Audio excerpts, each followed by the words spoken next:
So a little description about me before I proceed with this story. I am a gay man, although to most people it is not really obvious, because I have manly taste, and I am considerably fearless most of the time, as I enjoy the thrill of getting creeped out. This happened in the Philippines in 2012.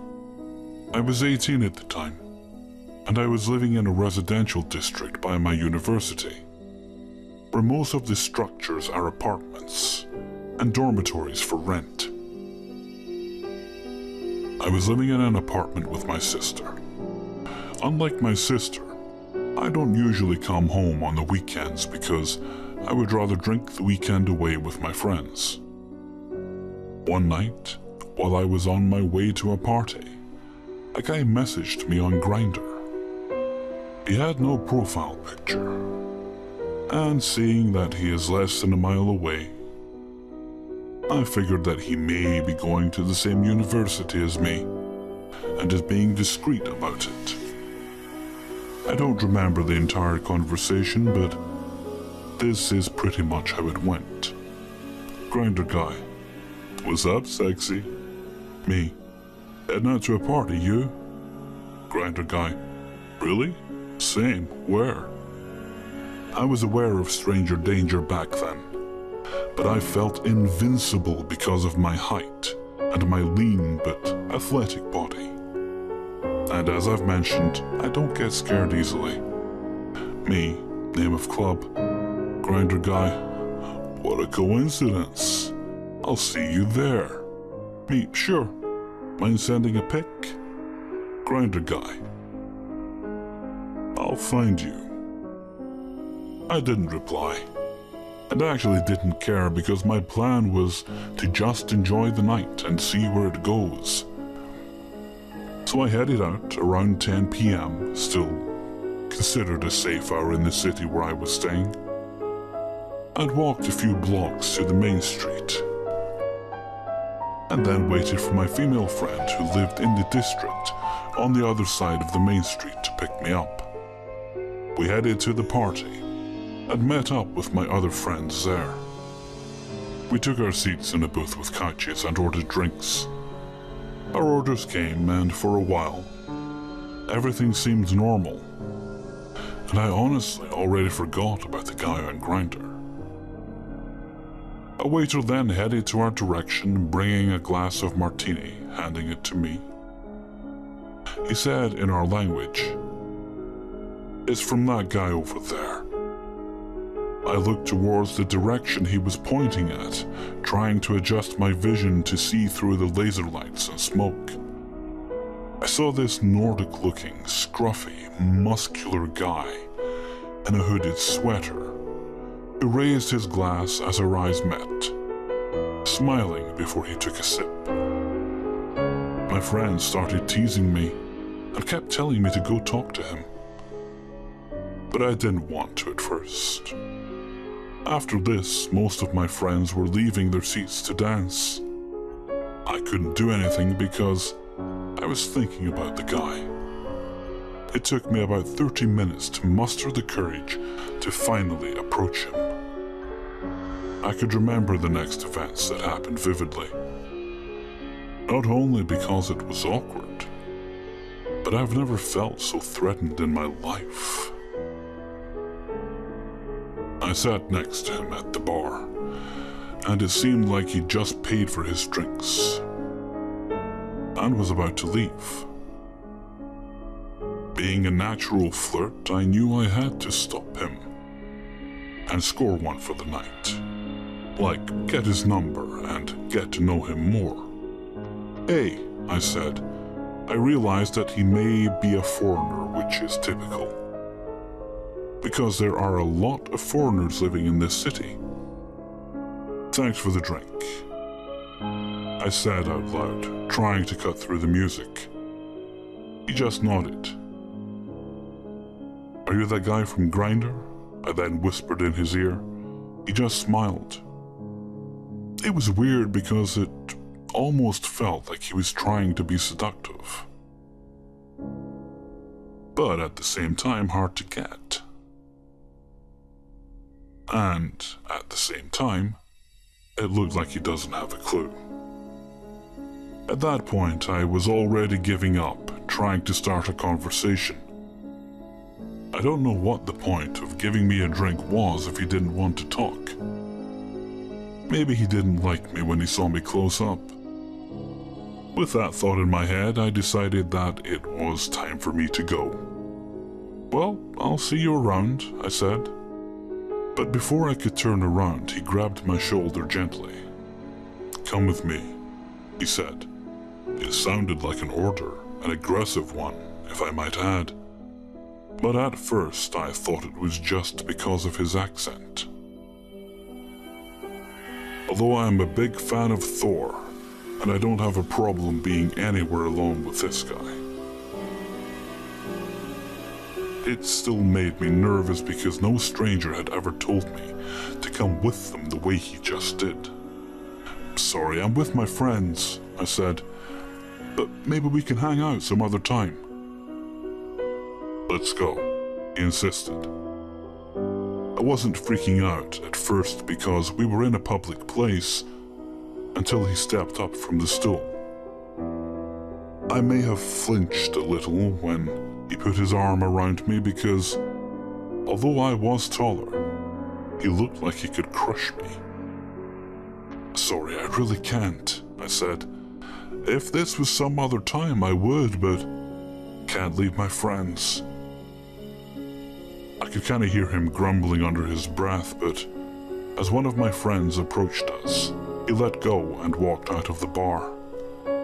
I felt relieved, but at the same time disappointed because the guy was my type until he started ordering me to go with him. My friends kept asking me about him, but I said he didn't seem interested, not wanting to ruin the night for them. I was a little worried because I was thinking that he may have spiked the drink. But then I realized that if I was drugged, it would be taking its effect by then. We left the bar at around 2:30 a.m. Me and my friends have a high alcohol tolerance, so driving home wasn't a problem. I hopped in my friend's car and we parted ways with my other friends. Usually the streets would still be busy at this hour, but since it's a weekend, it was empty with only a few cars passing by. As we approached the bridge, my friend looked like she was on edge. "You okay?" I asked her in our language. "That car's been following us," she said. I looked back and saw a black Toyota Vios. I told her not to worry about it because they might just be taking the same road on their way home. "Well, whoever they are, they have been tailing us from the club," my friend said.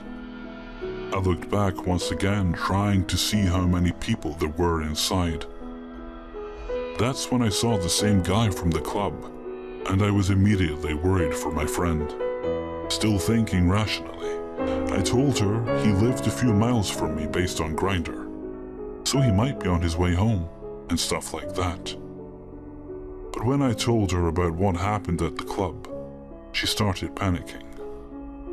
I told my friend to stop by at the coffee shop on the way, and thank God this one is open for 24 hours.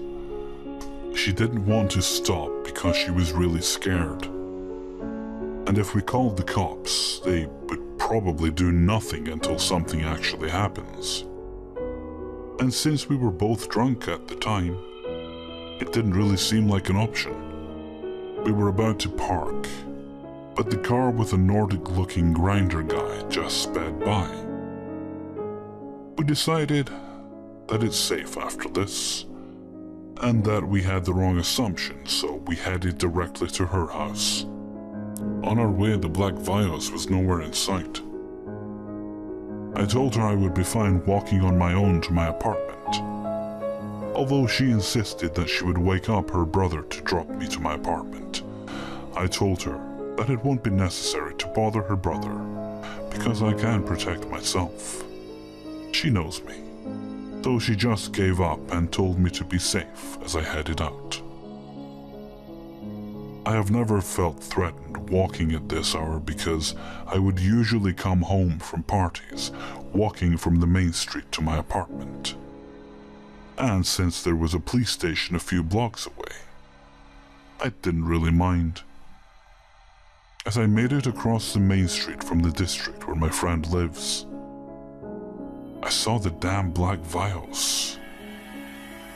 It was a pretty common car around here, so I tried to calm myself down, telling myself that it wasn't him as I started speed walking. I heard the sound of car doors closing, and although my mind kept telling me to look back, I couldn't do it. I continued speed walking. That is when I heard a car starting, which made me look back. It was the black Vios. And as the car started to move, there were three things going on in my mind. Run to the apartment, the closest option as of now. But then be efficient when putting the damn key in the keyhole to unlock the door and reveal where you live. Run to the coffee shop and hope that there is a security guard there who could help you. Or run to the police station, the farthest option, and have him arrested. My feet felt like jelly, and I didn't know what to do. The best option is the coffee shop, so I started running. I wanted to scream while I was running, but it felt like I was out of breath. The black Vios is now ahead of me, and it parked a few yards in front of me. This made me stop, not turn around, but stop completely on my tracks, fight or flight. And I chose fight. I had nothing on me that I could really use, and the last fight I have ever been on was in 5th grade. But hell, I felt like I was ready for this. The Nordic-looking stranger stepped out of the car, and it looked like he was holding a small knife. I stood my ground, although I knew I am doomed, and will probably be murdered by Thor. As the Nordic-looking guy approached, the security guard from our university called my name. I turned around and there was a screeching halt as he tried to stop his bicycle. He knew me because there was one time when I got to know him over coffee at an hour like this. He lives nearby, and I was reminded that he would usually stroll around at this hour. "Kuya," I said, feeling relieved. Kuya means older brother in our language, sort of an informal sir when you address someone older than you. Before I could even tell him what was happening, I heard the car speeding away. Kuya, the security guard, and I then went to the coffee shop, and I bought him coffee. He said he was called on by his fellow guard, who can't leave his post, to scan the area because they apparently saw a strange guy lurking around the university. He even joked that maybe it was me, but I told him I had just got back from the club. And I also told him about the stranger and what happened, and if he saw him when he called me. He didn't, but he saw the car speeding away. He also said that if I wanted to be escorted to my apartment next time, I could call him, so he gave me his number. I have never heard from the guy since then, and I was even planning to set him up using Grindr so we could get his identification. But I couldn't find his profile anymore when I created a new one. So, Nordic-looking guy I met on Grindr, who may have followed me to the club, and potentially to my apartment. Let's not meet. And thanks for killing the natural flirt inside of me. Last fall, I was painting the side of my car, promptly fucked it up, and got irritated and needed to get some new perspective and fresh air. My solution was to fill up my Wendy's cup with beer and leave for a walk with my sketchbook, markers, and headphones. Above the Clouds was playing. Happy making was happening, right? Wrong. I lived a couple blocks away from the bike path, walked until I got to the underside of the overpass, climbed down near the creek. It ran alongside the bike path for miles. Found a place in the dirt to sit down, unpacked the black book, and started sketching. As I'm finally starting to relax and draw, this random guy I didn't see while I was walking down there jumps down off of the retaining wall and scares the fuck out of me. He turns around and looks just as surprised to see me and says, "Shit, I gotta pee. I'm sorry, I have to pee." I just stare at him for a second and yell back, "You're not fucking peeing over here, dude. Go way over there, away from me." He runs off in the direction I pointed, and I assume takes a piss. After a few moments, he walks out from behind the pillar and comes towards me.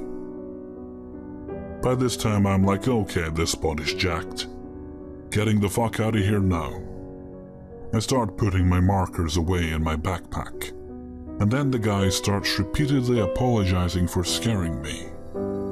He said he had no idea I was down there and was having a pee emergency. Me being a person who will pee under a bridge if I don't have a way to a toilet, I understand his predicament and put a friendlier face on. He introduces himself as Ian. He was an average height, thin-framed white guy with short red hair, freckles, and a blonde 6 o'clock shadow. His clothes seemed relatively clean. Cleaner than mine. I was covered in spray paint, dirt, and beer. He asks if he can see what I was drawing, and so I let him see my sketchbook. He starts flipping through the pages, and the way his face starts to change is hard to explain. He gets this intense glare in his eyes, and he turns the sketchbook over and flips through the pages backwards. He hands it back to me and says, "Why are you drawing my life?" I wasn't understanding him. Drawing his life? "I don't know this man." I asked, "What? What do you mean, your life?" He said, "We're drawing my life, Rask. You don't know me, and you know the things I know that nobody else knows. You came to this spot. This is my spot." I said, "Well, I'm glad you like my art. I'll be going now." He starts to ramble on about the homeless camp across the creek under the side of the bridge, saying they didn't belong here, and they didn't deserve this place. Need I remind you, reader, we are underneath a fucking bridge in the middle of a city downtown. It is disgusting.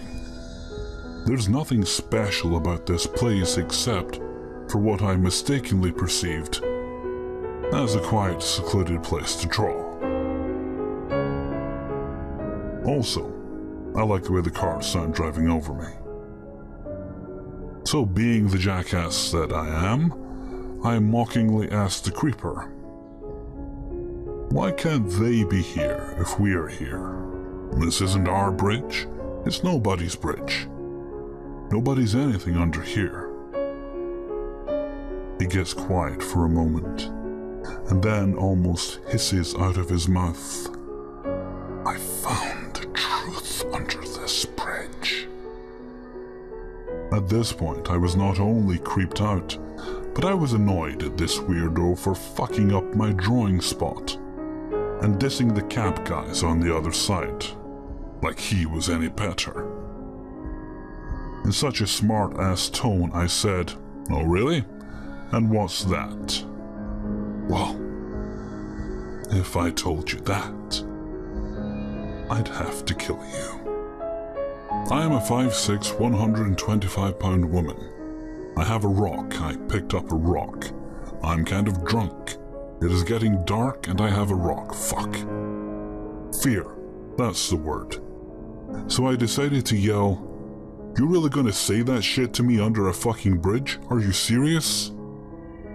And I swear to God, this guy had the most crooked smile on his face.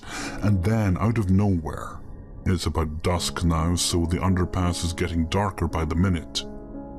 Someone shines a flashlight from above us, and the guy freaks out and runs, saying, "Shit, it's the cops." I ran out after him. I didn't want him behind me, and there wasn't anybody up there. No cop, nobody on a bike. I started back up the bike path toward my house,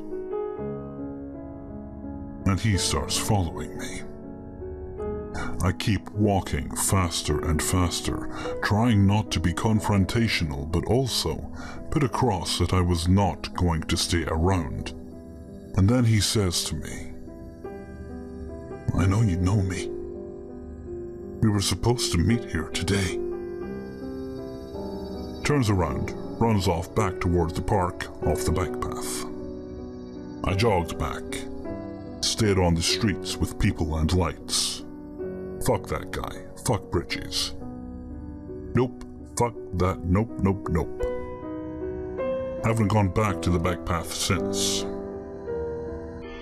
I recently graduated high school, and while I had a healthy amount of boy issues throughout my years, one is still stuck in my mind to this day just because of how creepy it was.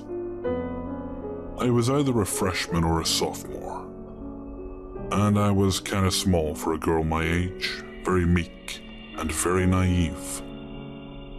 My school recently installed a military academy whose students wore uniform and had their own separate building. So us students from the main school didn't really see much of them. However, a lot of the foreign language classes were in the military building. So for one period each day, I would have to make the long walk in the heat, all the way to the completely other side of the campus. Early in the year, when we began to pick up our textbooks from the book room, I decided I wanted to get all of them in one go while I was walking to French.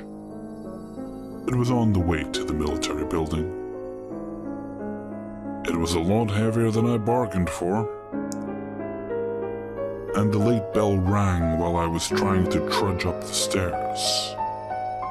I heard a voice offering to help, and I looked up to see a boy, a little older than I, in a military uniform, smiling at me. Grateful, I said yes, and he held my books for me and walked me to class. He really seemed genuinely nice, and we exchanged our names and small talk until we got to my classroom. He put the books on my desk, and that was it. Or so I thought. Nothing really rang alarm bells at first. I started to see him more often around campus, which was strange because I had never seen him previously, and being a military student, he wouldn't have had any classes in my building. However, I didn't think much of it. He started hanging out where I did after school, where I waited for my mom to pick me up. He offered me rides home. He had his own car, which I politely declined each time he offered them almost daily. At this point, something about him really started to seem off. But being incredibly naive, I brushed it off. He started showing up outside of my classrooms after each bell, and I uncomfortably would tell him that he really shouldn't walk me to class. He usually said that he skipped his classes a lot anyway, and was walking around. Whenever I'd see one of my friends in the hallway and I'd go talk to them, he'd abruptly leave. The things he said to me when he'd see me got progressively more sexual and lewd. So I got one of my bigger guy friends to walk with me to my classes, and he backed off for a while. It all sort of came to a head when I stayed very late one day for play rehearsals. As I was the lead, I had to stay longer, and most of drama club was either gone or still in the auditorium. Afterwards, I was waiting near the parking lot for my mother to pick me up. It was beginning to get dark out when I noticed he was still at the school with some of his friends. Aside from a couple of students at the other end of the lot, it was just us. He and his friends walked over and we talked for a little bit. I grew increasingly more uncomfortable and kept saying my mom was on her way. He asked if I wanted to see something cool and pulled out handcuffs from his backpack. In all honesty, I was just confused and did not realize how close he'd gotten. He clamped one end on my wrist and the other on his. He told me that the key was down his pants and that I'd have to find it if I wanted to take it off. His friends were laughing and he started heading toward two double doors that would lead to the now abandoned part of the school where the portables were situated. What he didn't expect was that I'd start screaming. I kept yelling, "Get it the fuck off me," and just screaming and trying to kick him. He clearly didn't expect that from me, and he panicked and took the key, not in his pants, but from his backpack, and unlocked the cuffs, telling me to just chill out, that it was just a joke. I went back in the auditorium and stayed there until my mom got to the school. Looking back on it now, I sure as hell should have told the administration, and I felt silly and embarrassed by the whole situation, and didn't want to cause a fuss. Luckily, I guess I freaked the boy out too, because he never bothered me again. A bit of background. I'm a 26-year-old female, and extremely short, relatively 5'1"-ish. This occurred when I was 23 years old. I had just moved a long ways away from my family, and had no relatives or friends nearby me at the time. I had moved from my home, and although my parents did not agree with this decision, worrying that something might happen to me so far from home, I disregarded this entirely, thinking how I'm an adult and my parents were just being overprotective. I had gotten a job, and life seemed to be working out for me thus far in the area. After renting an apartment, a friend from college, Ashley, was urging me to get a boyfriend as I had only had 2 relationships prior. Ashley said that a friend of hers had a friend looking for a relationship and thought it would be a great idea to get us to meet. I reluctantly agreed. Little did I know, it would trigger one of the most traumatic experiences of my life. Ashley said this would be completely blind, no texting or anything before, so I knew virtually nothing, not even his name. First date, he stood me up. Why the hell am I doing this? I had thought, and headed home. A day or 2 later, I got a text. Why didn't you come to our date? You were just shy, right? The hell do you think you are? Don't stand me up, fucking whore.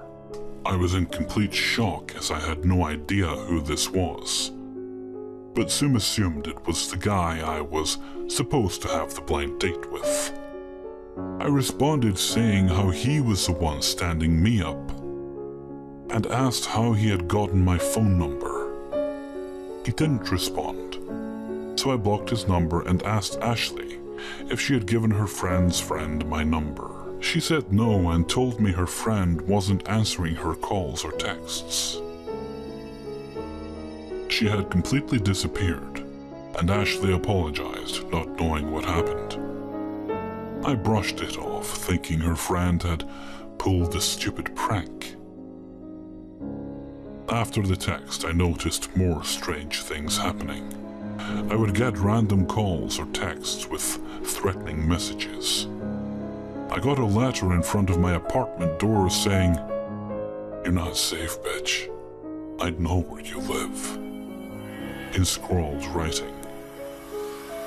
I began to seriously fear for my life, wondering if a crazy stalker was after me. One night, I got a call from an unknown number multiple times. I ignored it, thinking it was the stalker. As I was about to block it for some reason, I answered, screaming, "Leave me alone. I don't know what you want, so go away. Stop, stop, stop." His answer chilled me to the core. "Look out your window." I pulled my curtains on my window aside and peered out. A dark silhouette wearing a skull ski mask waved to me, and then the call ended. My legs went weak and I stumbled to the ground, freaking out, not knowing what to do.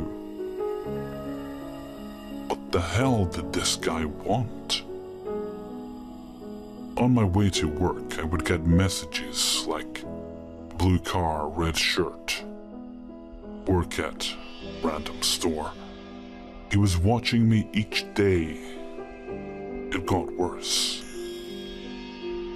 One day, I got an envelope filled with pictures of me getting coffee, driving to work, leaving my apartment.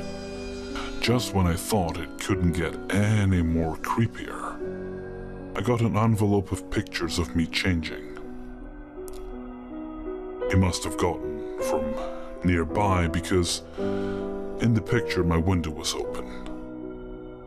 I was terrified and knew I wasn't safe anymore. Luckily, my friends had been talking about going on a road trip, and I thought a bit away would do me some good. Maybe he would stop bothering me. The trip proved to be fun. We stayed at my friend's parents' house. I wanted to do some shopping at a large mall, and my friend's parents graciously let me use their car. As the one my friends and I traveled in was being used, they wanted to see a movie, but I wanted to shop, since the movie didn't interest me. It was late, and as I was putting bags into my car trunk, I looked to the left and saw a man standing a couple cars away, wearing that very same ski mask. I dropped all my bags and stood frozen in fear, 'cause I'm a fucking genius. Surprisingly and thankfully, I screamed, causing him to leave. I assumed he thought it would attract attention. After that, I burned all bridges, moved, changed emails, credit cards, job, phone number, everything I possibly could. I never saw him again after that. So, creepy skull ski mask man, let's never ever fucking meet again. It was Friday night and I had just got off from work. I was around 16 years old when this had happened, and honestly, I was not a stranger to the dangers of other people's actions. At that age, and especially around that time in my life, no matter what I encountered, I was too sure of myself. I thought nothing or no one could touch me. Even after last year when I got chased, that is a whole other story. Short backstory, I had this friend I will call Joe. Joe and me dated for a while, but we knew that it wasn't meant to be at that time. But we really remained close friends, and still to this day are. Joe lived a few blocks up from me, and he even worked at the restaurant beside the restaurant I worked at. So we were always together. Like many nights after work, Joe needed a ride home. Well, instead of dropping him off up the street, I just dropped him off at my house and he decided to walk home from there. That night, my parents were out to a family gathering party. My parents had forgotten to drop the house key off to me earlier that day, so they left the key in the mailbox, which wasn't unusual since my parents always forgot to either tell me they were going out or were always forgetting to get me a spare key, so our mailbox was honestly never used for mail but for putting the house key in. After talking a few minutes to Joe, I decided to tell him good night and head inside to take advantage of the fact that my parents were gone. I know some teens would have invited Joe inside if they were in my situation, but I was actually a really good kid, and my grandmother lived 2 houses down from me, so the risk of inviting Joe in was not worth my parents' wrath when they found out. I go up to the porch and reach inside the mailbox, moving my hand around, trying to find the key. Always made sure to cut the porch light off before I did this, because I didn't really want anyone seeing our hiding spot. Usually I would leave the key in the mailbox, but that night, don't know why, but I took it inside. I sat down and grabbed me some food, watched a little TV, and decided to call a friend.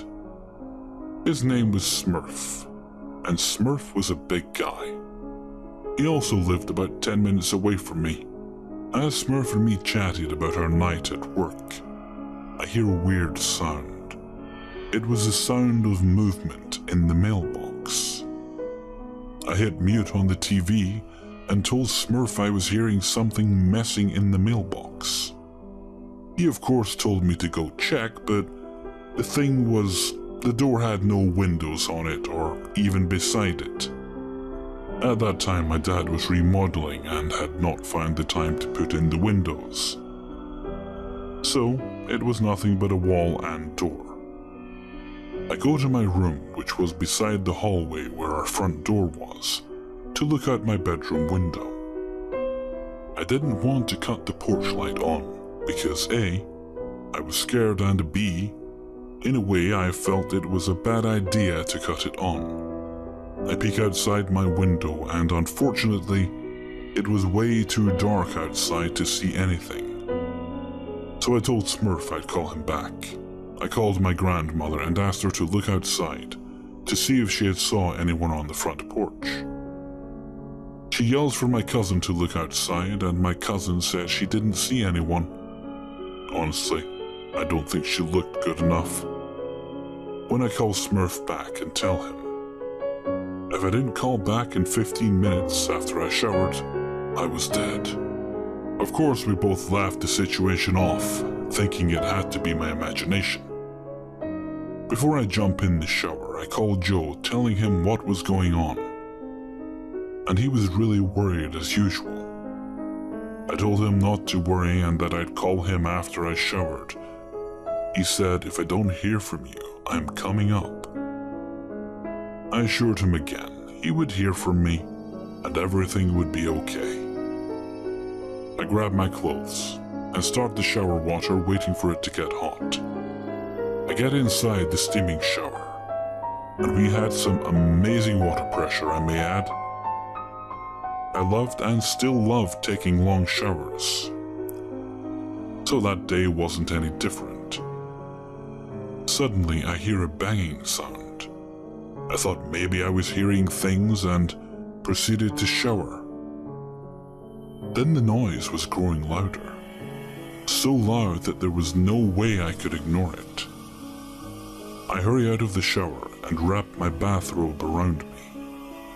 I opened the bathroom door and cut off the fan to the bathroom. The sound was coming from the side door to the kitchen. Now on the side of my parents' house is a screen door and a door that led to steps down to our basement. Or you can walk a few steps up to another door that led into the kitchen.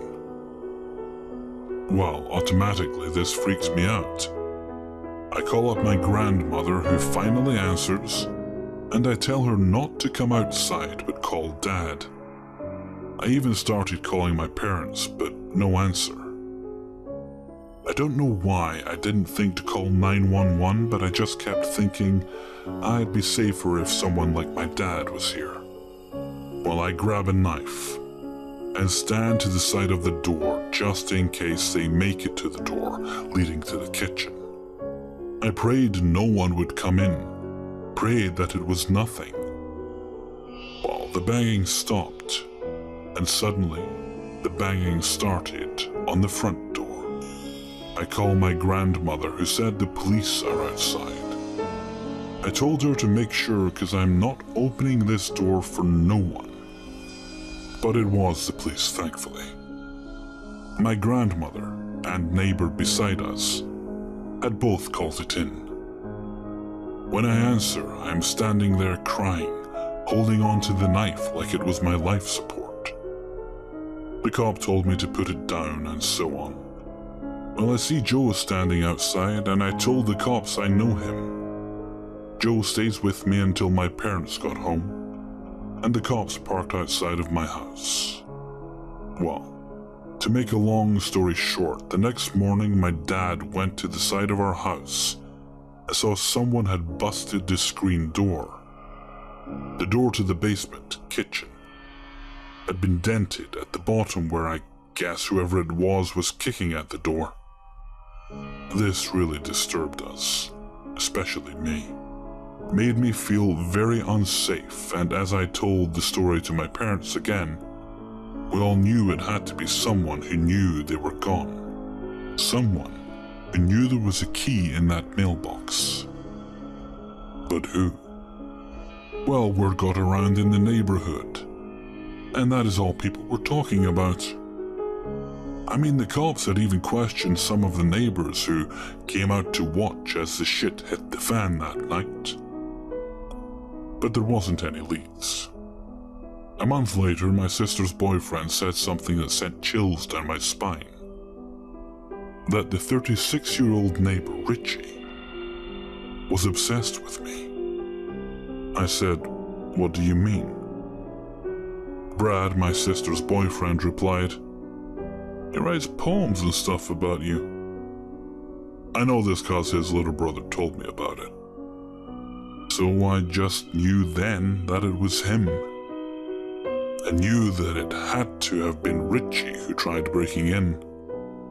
Well, I told my dad. And my dad is a thinking man. He will think and think about what you tell him, only making him madder each second it runs through his head.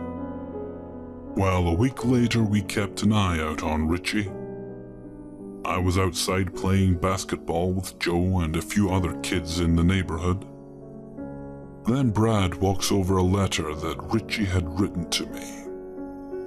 Well, more of a poem. It never said anything about the attempt to break in, but talked about how if I knew him, I would love him, and how much he hated Joe.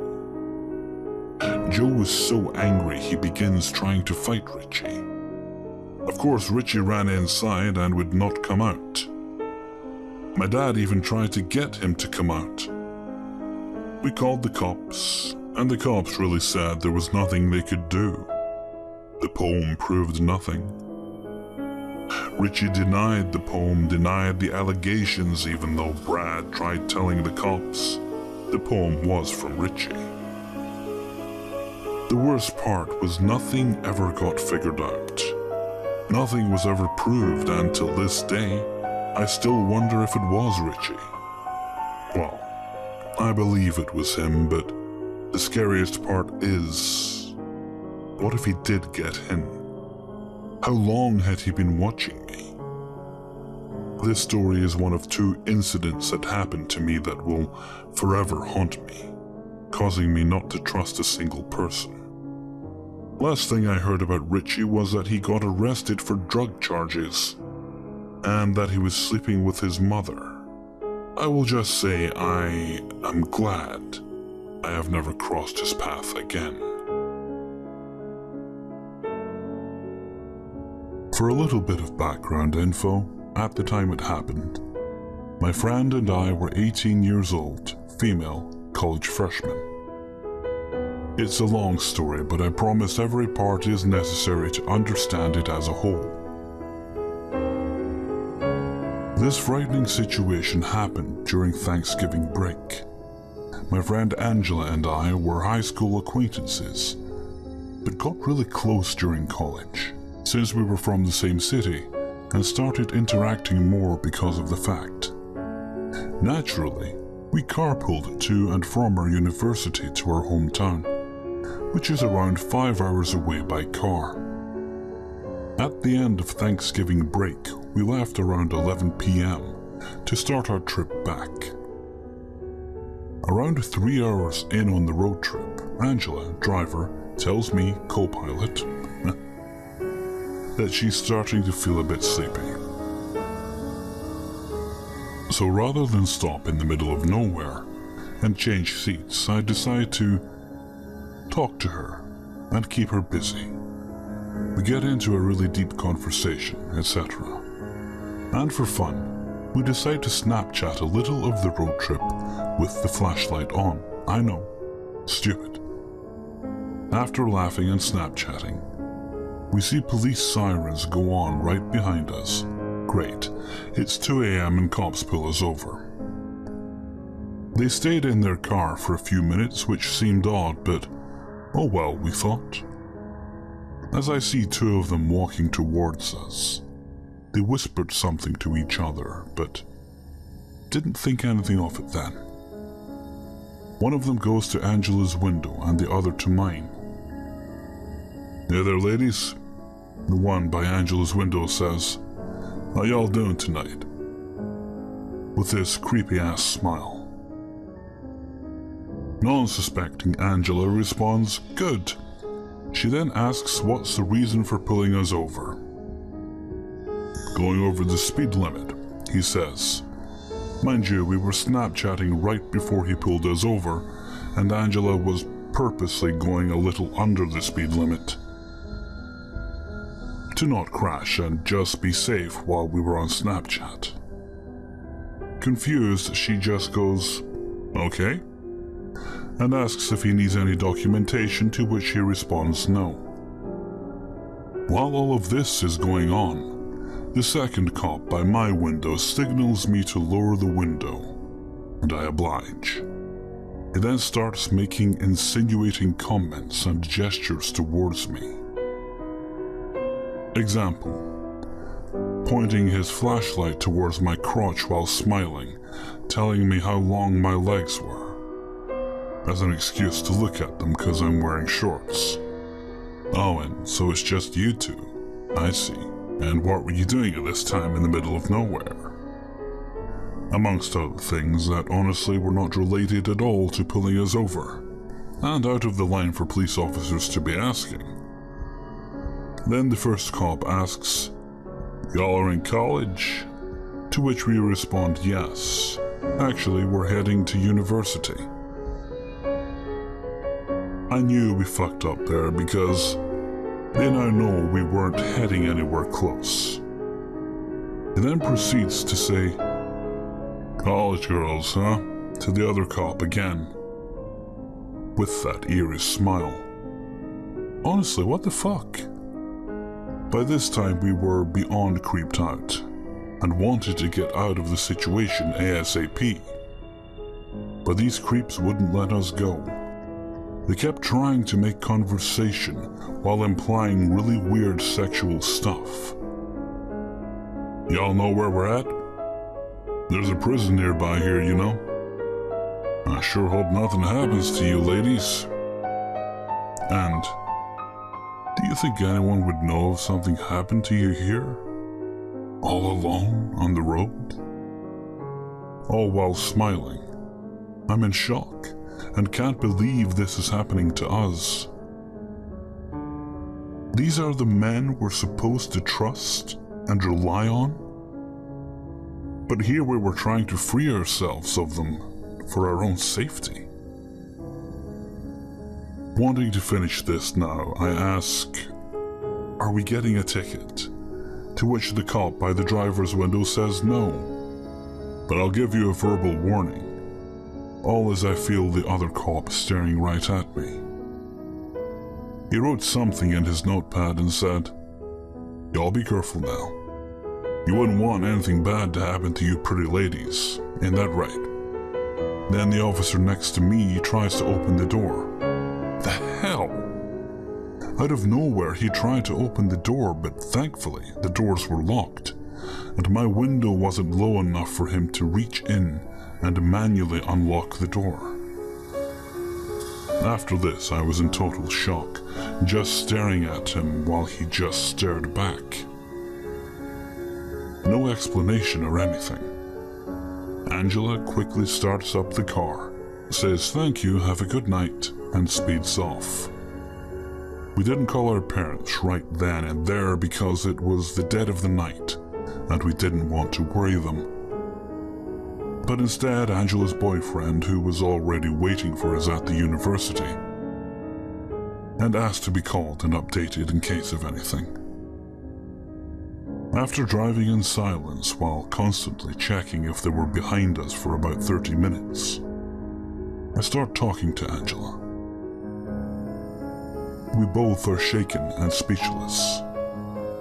I ask her why stop us in the first place if we didn't commit any infraction. Then we realized that they saw we were two girls because of the stupid flashlight I used while recording and pulled us over. They also probably stayed in the car before walking towards us to check if it was actually only us two, or something of the sort.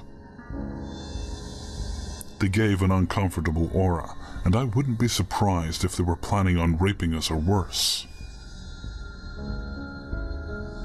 Honestly, I don't know what would have happened if the doors were unlocked, and wouldn't like to even imagine. So, lessons to learn. 1. Don't do road trips in the dead of the night, especially if you're girls. Don't unknowingly trust cops. There are good ones, as there are evil. 3. Always have someone know where you're at. So let's start off with me. I am an 18-year-old female from Australia, 5'1", blonde hair, blue eyes, and reasonably attractive.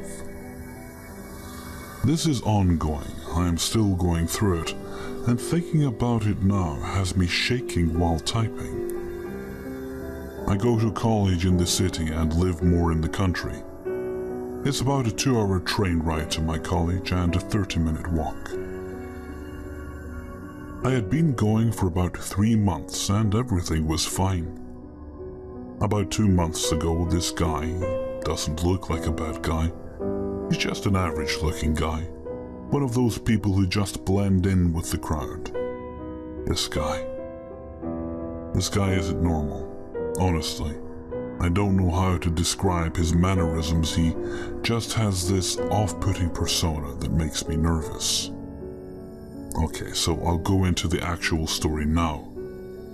The classrooms we can stay in after lectures to study in are very open, and they have glass doors and windows. I decided one day after one of my lectures that I was going to go and study in one of these rooms. So it's fine for about an hour or so, when all I can remember was feeling like I was being watched. I'm a very shy person, so if this happens, I usually don't look up, and I just wait for it to go away, but I don't know. This stare felt different, colder somehow. I looked up, and there was this guy I've never seen before, staring straight at me at the window entrance. I immediately looked back down, but I could still feel his stare, and after a couple of minutes, I look up again to make sure he's gone. But what do you know? He isn't. He's still there, staring at me with this strange look on his face. Honestly, you couldn't ask me to describe it. I kinda half smile at him awkwardly, and expect him to, I don't know, look away, move, smile back. But I get nothing, just blankness. So I decide to go to the bathroom, which was on the other side of the building. I wanted away from him. All I wanted to do was get away from him right then and there. So I packed up my things and left for the bathroom, not looking at him once. So as I was walking, I heard footsteps behind me, and I don't know how I knew out of thousands of students in my college, but I knew it was him. I wasn't going to the bathroom anymore, I just wanted to go home. So I got out of college quickly, and knowing very well he is right behind me, coming closer to me and backing off, which continued all the way there. When I got to the station, I didn't want him to know my train, but I didn't know how to lose him, so my final thought was to try and trick him into thinking I'm not going on my train. Then last minute getting on. I didn't know if it would work, but it was the only thing I have. So I'm waiting by the tracks now. He's standing right next to me, scaring me so badly. I'm shaking, almost crying. He is still staring at me. I feel it. This Indian lady who saw me shaking and glancing at him, and came and stood right next to me, between the two of us, blocking me from him, which I'm so thankful for. So the train comes, and everyone goes, and the doors are just about to close when I sprint into the train just in time. When I looked out the window, I saw him staring at me with such a rage I started to tremble. So much. I didn't realize I was crying until the same Indian lady came to help. So I got home, and I did tell my parents. Surprising on here, as no one does, but I needed to tell them. I just felt like I was going to burst. Once I told them everything, my parents, being extremely protective, rung the college and complained. But as we had no idea who he was, they couldn't really do anything about it. So, jump to next week. It's Thursday again, the day I go into college. And I've kind of forgot about the guy, but that was until halfway through the train trip, when I see him on one of the platforms. I immediately look away and try to hide my face with my hair. When I feel the train move, I look up, and he's standing in the aisle right in front of my chair. I almost screamed, I kid you not. But I compose myself and decide to text, honestly, everyone. My parents, my teacher who knew all this from college, 2 of my friends, and my boyfriend. Yes, a lot of people, but I was trying to get my mind off of him, standing there staring at me, and needed to talk to someone. Anyone, really.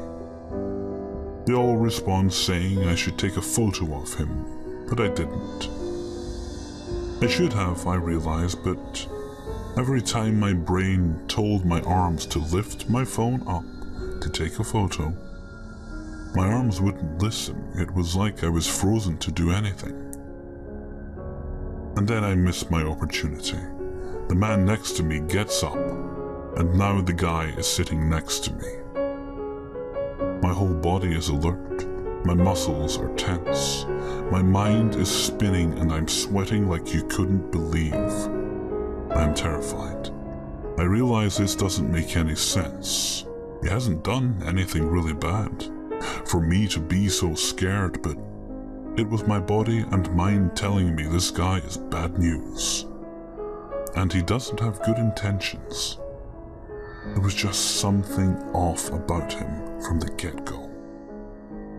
So the first couple stops, he doesn't do anything but sit there. He isn't even looking at me, but then I feel it. That dead stare is back. And then he leans over to my side and he Well, he grabs some of my hair and sniffs it. I immediately pull my hair away and move almost on the window. I'm leaning so far away from him. And for the first time I look up at him and he's looking at me, but he's smiling. The smile was predatory and creepy and only extended when he spoke. I knew you would smell like strawberries. It's the innocence about you. I just looked at him like a deer caught in headlights. Then I heard in 2 stops I can get off. So I look away and put my earphones in with the music very low. I still feel him watching me, but I can't bring myself to look at him. Finally, which feels like forever, my stop comes up. I know he's getting off too, but at least I don't have to sit next to him. It's just like before, the walk up to college. He comes closer and backs off, and is just trying to scare me and creep me out. Which he succeeded. Once I'm in college, I go to my teacher who knows all of this, and I tell her what's happened, and her, being extremely worried, calls her husband, who's an ex-police officer, on what we should do. He says go down to the police station and make a complaint, so that's what we do. The 2 police officers I spoke to were very nice and understanding, and told me if anything else happens to immediately let them know, as they have made a report on him. When we get back to college, I try and forget about him and listen to the lecture and do my essays. But I know in about 2 hours we're let out again, and he's going to be on the train again, and know where I get off and maybe even follow me home. My mind is going through all these scenarios. So I message my boyfriend and ask him if he's in the area at all, if he can pick me up in an hour or so. Josh, my boyfriend, is not in the slightest in the area, but he says he will come pick me up. I wait in the college rooms until Josh rings me, letting me know he's out the front. As I make my way to the front of the college, still on the phone with Josh, I see the guy and he sees me and makes his way over. I book it, literally, to Josh's car, while telling Josh, who I'm still on the phone with, the guy's following me again. Okay, so backstory on Josh. Josh is pretty tall, and he isn't buff but has muscle, and he plays a lot of sport. He gives no shit about people's feelings. He's brutally honest about everything, and he will say what he thinks or feels, and doesn't care about potentially hurting someone's feelings. He had a bad home life, so it kind of progressed to if someone is bothering him, he will use his words or fists to get rid of the problem. Josh gets out of the car with me telling him to not do anything drastic and to just go, but he is not listening. He is extremely protective of me, and all he cares about right now is to teach this guy a lesson. His words. Josh heads straight to this guy and pushes him back and says loudly, "Back the fuck up, cunt." I hate even writing that, it's disgusting, but I'm just saying what he said.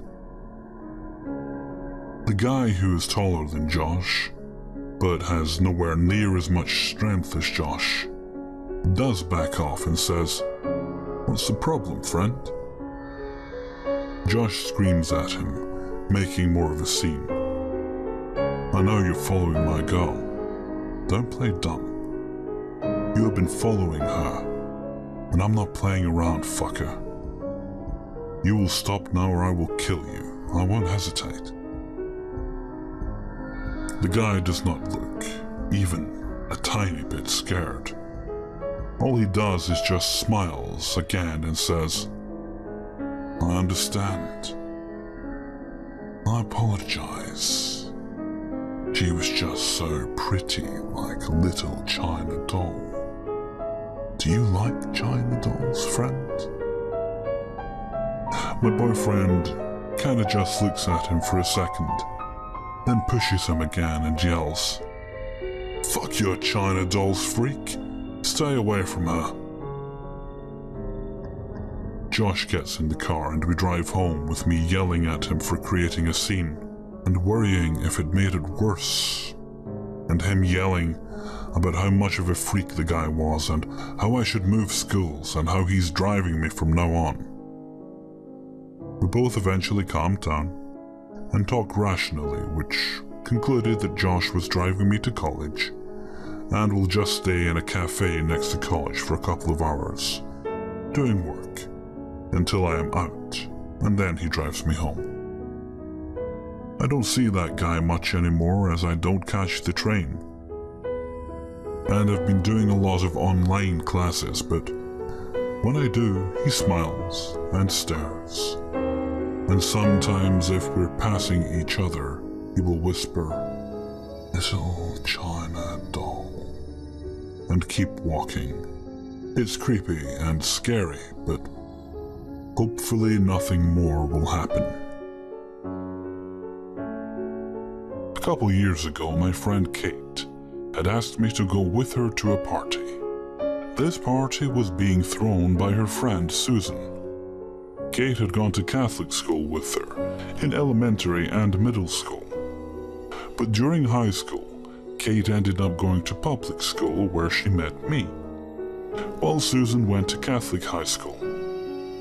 The two had grown somewhat apart and hung out with different people, which is why Kate invited me along.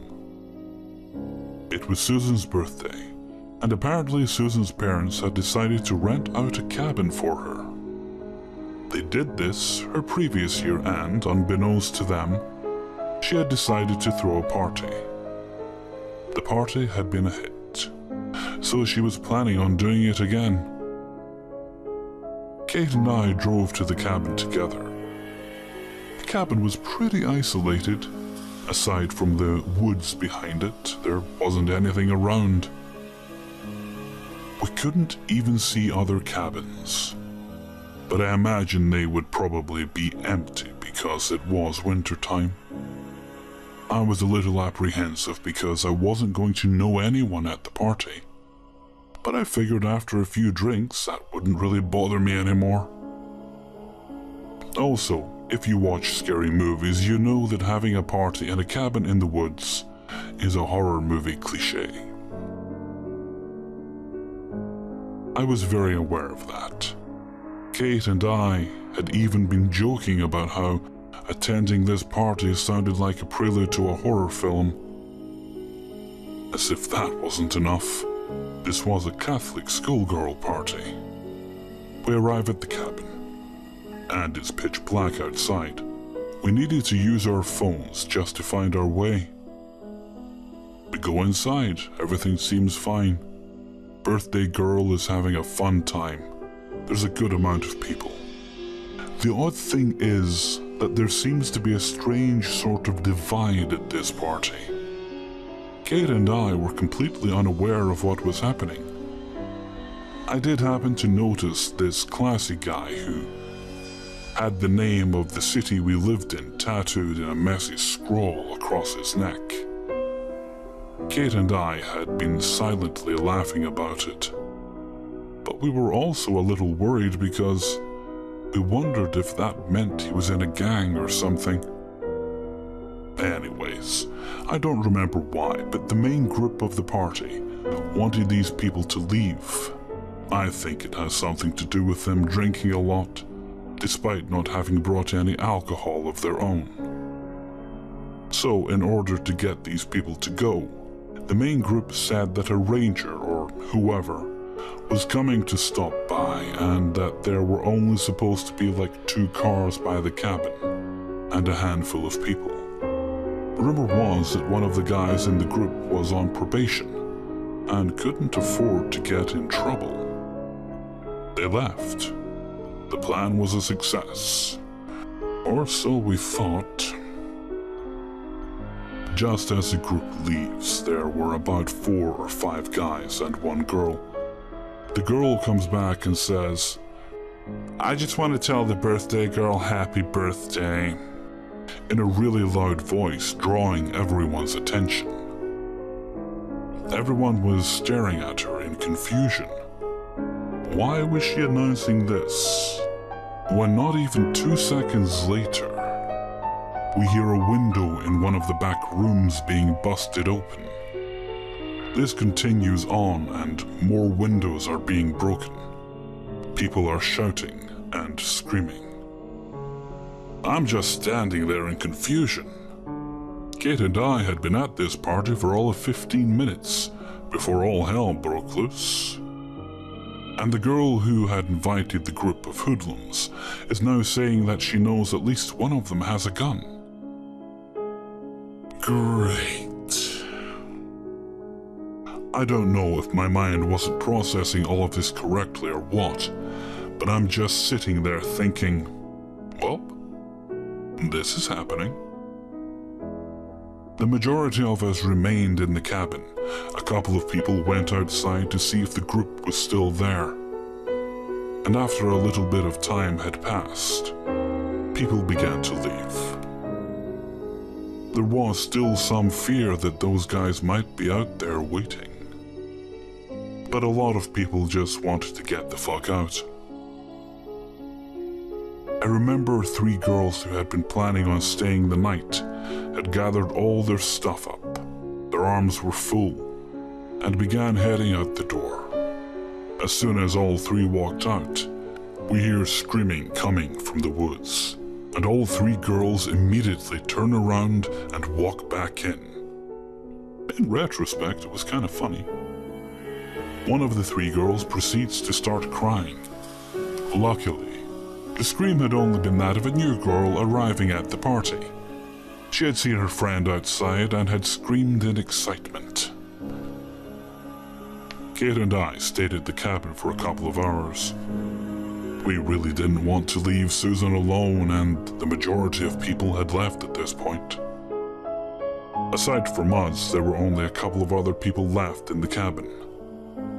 Thankfully, those people were staying the night. So Kate and I were able to leave at around 2 a.m. We had all debated calling the cops, but considering the underage drinking going on, no one really wanted to. Plus, Susan was worried about her parents finding out about the party and had decided she was just going to lie about how the windows had been broken. Thankfully, the group of people, potential gangsters, did not return. While that night had been scary, all I can really focus on was the fact that this took place at a cabin in the middle of the woods, at a party thrown by Catholic schoolgirls. Of course, that would be the one and only party I've been to have scary shit like this happen. Beware cliches. When I was a freshman in high school, I met Alex. Now, 10 years later, I couldn't tell you why I was so drawn to him, or why I got so attached. He was homely and odd, and quite frequently smelled bad. There was a darker undercurrent that ran below his surface, and I thought I saw unspoken sadness that matched mine. And maybe as a naive 15-year-old, I had the stereotypical, we can save each other from our pain, bullshit fantasy. He wasn't the only boy giving me attention. In fact, he barely even gave me that, since he played me hot and cold. Emphasis on the cold. But he was the one I wanted. Every time I would start to pull away and give up, because he was clearly uninterested, he would pop up, calling me cute and making comments about how seeing me brightens his day. Then he would be back to pursuing someone else. I was 15 and naive and hurt, but still finally had enough. So I decided I was done.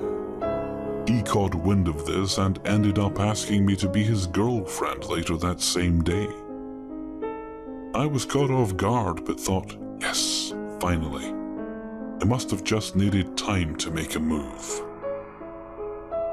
He and I dated for 2 years, and he was a hurricane the entire time. One example, his phone would be off for days at a time. He rarely went to school, and I just wouldn't hear from him. I would finally call his mom because I was worried about not hearing from him at all for 3, 4, 5 days.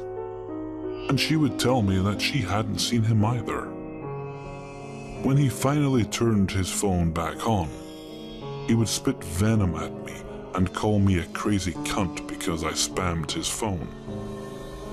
I would be in tears and try to explain I was worried because I hadn't heard from him in days and neither had his mother. And then he would call me a few other names and hang up on me and turn his phone off. The abuse came in many ways, but disappearing and then cussing me out and calling me names when I voiced how uncomfortable it made me. That was his favorite. I kept trying to break up with him, but whenever I did that, suddenly he was calling me crying and saying I was the love of his life and he was going to kill himself if I left him. After 2 years, I finally had enough and ended it for good. I told him I was done. I ignored his threats of suicide. He kept begging.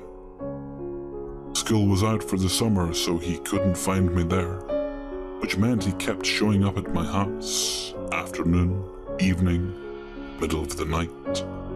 It didn't matter. He would toss bits of bark that my mom had in planters in the front yard at my bedroom window. He would sit out there for a long time to get me to talk to him. I didn't know what to do. I thought he would give up and that it would be okay soon. One day I was walking home from work. I was a block away from my house and Alex came, sidling up next to me in his car, pleading with me to talk to him. I told him I had nothing more to say. "Then let me talk, please," he begged. He was crying.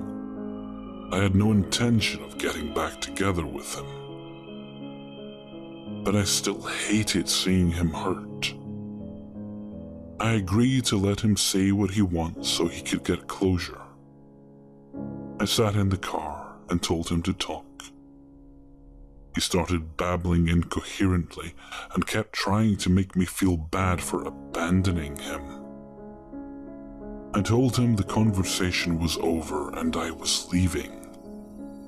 He locked the doors, and as I went to manually push the lock on my door up, he grabbed my arm and told me I wasn't leaving. I panicked. I smacked him and shoved him away from me and scrambled out of the car and ran the rest of the block home. He continued to lurk, spammed my inbox, drove by my house and place of employment. I ended up rebounding and started dating someone new. He was Alex's complete opposite and made me feel happy and light. However, once Alex caught news of this, he flipped out. He went ballistic. The calls and texts increased, both in frequency and in level of mania. He started hanging out right outside the store I worked at. It was a small store in the mall, so I could see him, just standing there, staring in at me. Management had to call mall security a few times, but he always came back. Eventually, his texts got threatening. He started saying things about how he hoped my new boyfriend was prepared, and he said that he was willing to go to jail to have me. My mom panicked and believed that I was on the verge of being kidnapped or assaulted. We had gone to the cops a couple times, but they said they couldn't do anything because he technically hadn't broken any laws.